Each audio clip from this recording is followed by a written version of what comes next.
জীৱনৰ ৰেলগাড়ী। এতিয়া ৰাতিৰ আন্ধাৰবোৰ বুকুৰ উশাহত উঠা নমা কৰে। খিৰিকীৰ ফাকেৰে চাই ৰৈ উচুপে সপোনবোৰে। জীৱনৰ ৰেলগাড়ীখন আগবাঢ়ি গৈ থাকে, ক্ৰমান্বয়ে এটাৰ পাছত এটা ষ্টেচন পাৰ হৈ।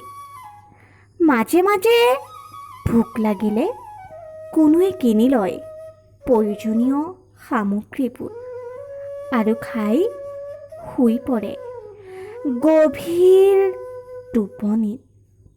আকৌ কোনোৱে পেটৰ জুইকুৰাত চিঞৰি উঠে, বুজনি দিবলৈ এখন হিয়াই আন এখন হিয়া এমুঠি খুদকণ যোগাৰ ধৰে।